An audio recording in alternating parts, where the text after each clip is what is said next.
Hello and welcome to How to Draw with Disney Animation. My name is Alex Kuperschmidt. I've been working as an animator for Disney since 1989, all the way till now. I was also a lead animator on Stitch from Lilo and Stitch. So today I was going to show you how I approach drawing Stitch. So let's learn how to draw Stitch. So I'm going to use two pencils.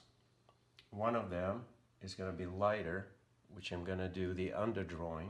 And the other one is a black pencil, which I'm going to use the final line with. For the lighter pencil, I prefer Color-Ace Tuscan Red. It's just soft enough and light enough to give me what I need. But you can really use any other pencil that you want. It'll do the job. Now, for those of you who've seen these videos, you probably noticed that we like to draw starting with simple shapes. But I also like to do what we call an action line, which helps me with an overall pose of the character. So, the first thing I'm going to do is sketch Stitch's overall head outline. And unlike the sphere, his head is actually kind of like a large hunk of bread. And then I proceed to drawing the body, which looks like a flour sack, a filled flour sack, and rough in the basic position of his legs and his arms.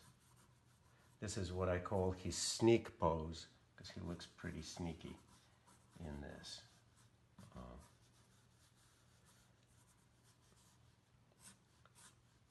These lines, we call them center lines. They help us establish which way the character's head is turned. We usually don't like drawing things too central because they make the character look flat. The center line allows me to find exactly where his nose should be and his eyes. He's got a very large nose. It kind of dominates the center of his face, and his eyes are on a slight angle. Again, this helps with dimension on the character.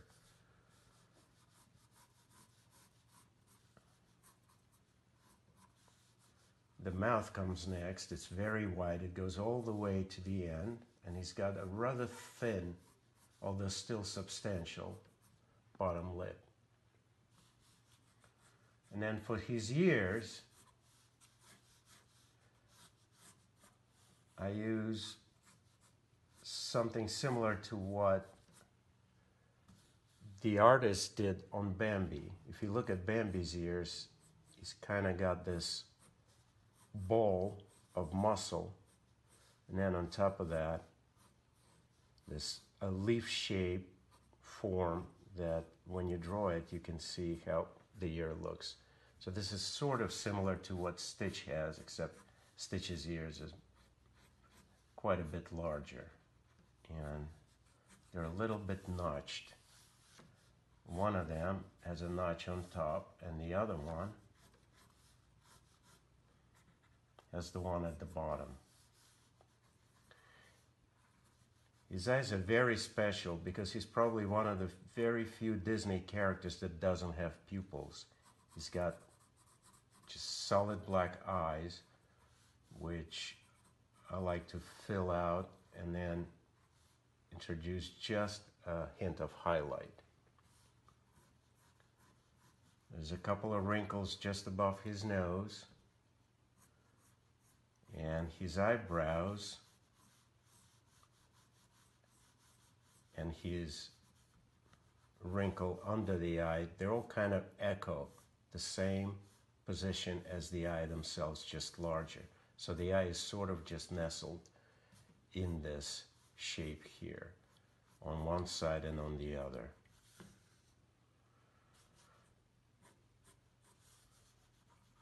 He's got quite a lot of teeth, almost like a shark.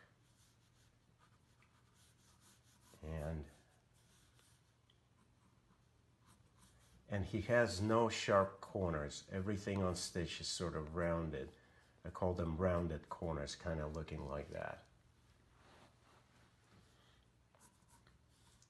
So the body has just a bit of a break here, which suggests an ample tummy. Everything about him is sort of stout and generous in terms of mass. And another center line helps me figure out which way his body's turned and how to do the color break on his body between darker shade on top and the lighter color on his tummy. His arms are very robust, especially his lower arms. They kind of look like bread rolls. And he doesn't have much of a wrist. I just sort of take his little knobby fingers and stick them in there. And then from them come these very nasty looking, but not, again, not sharp claws. So it's usually a good idea to vary the direction of his fingers so they have this kind of spread out look that suggests anticipation. And for the legs, as a rule, is a flat bottom, but I don't like making the legs look the same because it gives him a lot more dimension. One of the interesting things about drawing his feet is they sort of look like coasters, right? So it's kind of like a shape like that down here, to which again I add a thick rounded set of toes.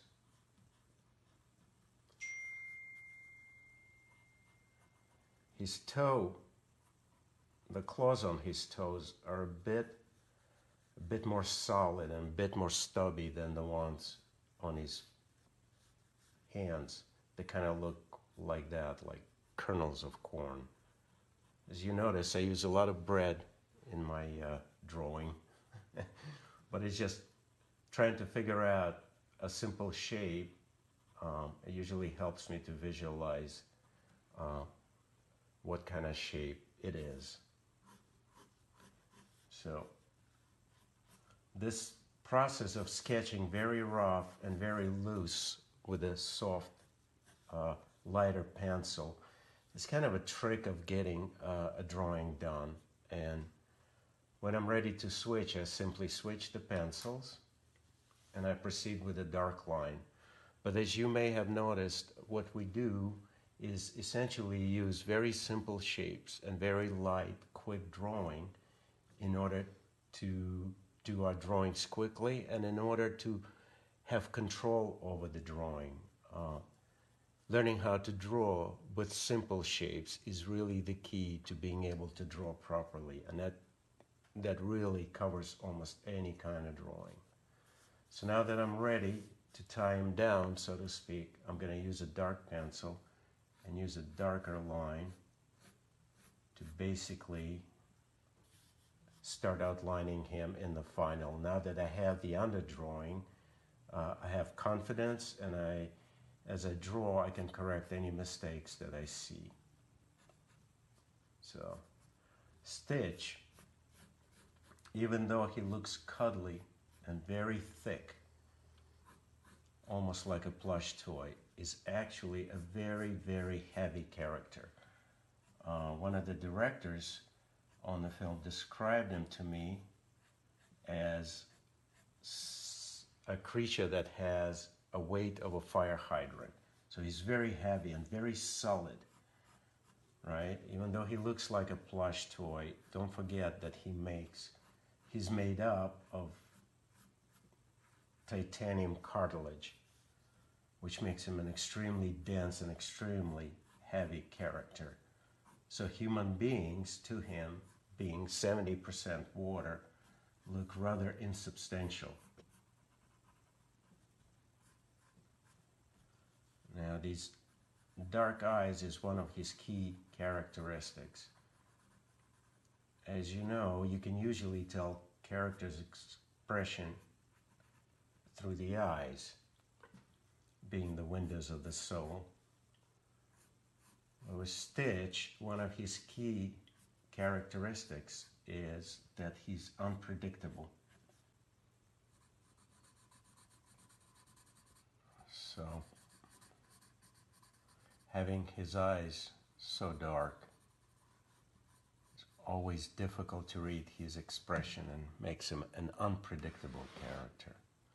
One of the great things about having an animation disc is that if I have trouble drawing a particular line from a certain angle, I can always turn the disc and get that line down in a more comfortable position.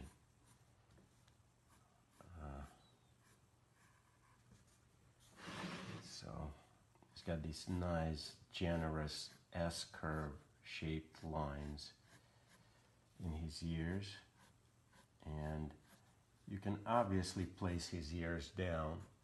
I usually save it for more, say, sad or fearful position, because on animals, the ears are about as expressive as their eyes.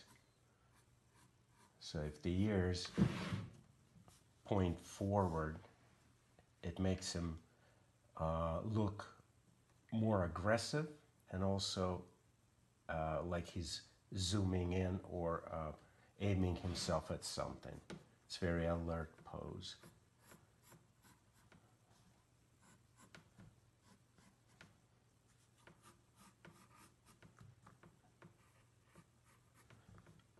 So most of our work, most of the work that I had done at Disney were done through this technique, which is drawing light first using simple shapes, and then going over with a darker pencil. It's a great technique, especially if you have to do a lot of drawing very quickly. And if you practice this, you can probably get it down. I mean, you have to remember, drawing, there's nothing mysterious about it. Obviously, it helps if you have a gift for it, and especially if you have an affinity for it. But like any other skill, it's a matter of practice. The more you do it, the better you will become at it. And I have heard folks say before, well, you know, there's nothing artistic about me, I'm not an artist. But you have to remember, as kids, we all drew and painted. We all did arts. It's just some of us stopped doing it and some of us haven't. It all depends on what you're interested in. But because of that, all of us have an ability to do art. It's just, again, it's a question of practice. It's art. Drawing is a skill like any other. The more you do it, the better you become. So right here, basically, that's about how quickly or how easily you can draw Stitch and sketch him. So I was going to take an opportunity to very quickly show you how to draw Alien Stitch, which is the one that has 4 arms, 2 legs, the spines, and it's a bit more careful kind of drawing because of the number of elements increased in the drawing. You have to be very careful with your composition so the drawing doesn't get cluttered. I'm going to pick an easy pose so you can see how his arms work in it. So, and this is just a quick and rough sketch, so it's not going to be finished, but the idea is that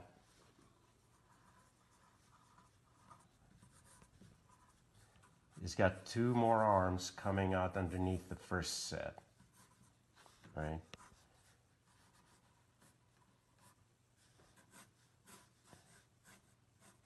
And in addition to that, on his back, he has a spine. So if you saw Stitch from the back, for example, let's say this is his back, the spines kind of look this way. The longest one is the middle, the next long is the one underneath it, and the shortest one is the one that's closest to his head. And there, if this is his tummy from the back, the spines are actually where his torso would be here, you know, and then his arms would come over like that. Obviously, when he's facing you in this position, the spines are rather harder to read, so I usually tuck them down so they don't clutter the silhouette of the rest of the character, right? And again, the challenge is to find the open space for all of his parts, so when you look at the pose, right, you have a lot of what we call negative space, which helps you to read the character expression, right? Negative space is extremely important in animation drawing, and because it makes it very readable. And as far as his antennae go, which is another sign of alien stitches, they come out just behind his brows. So, and I have these tiny little knobs at the end that kind of look like heads of mushrooms. If you were to draw them large, they would look sort of like that. And usually, as a rule book, his antennae have this nice little S-curve to them, which makes them look very organic. So as you can see, if I'm drawing a character that has all these elements, I always try to figure out a way to position his elements in such a way that they're all readable and can be seen by the audience. His tail, by the way, is just a big thick knob. It's not fluffy, it's very dense like the rest of him.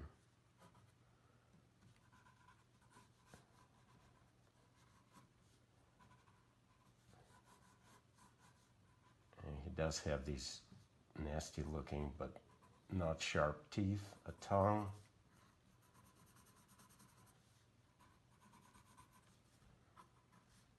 And again, everything I do, I use quick, simple shapes to get a character down very quickly. Another advantage of that is that if I mess up, I didn't spend too much time on my drawing. I can throw it out and start anew.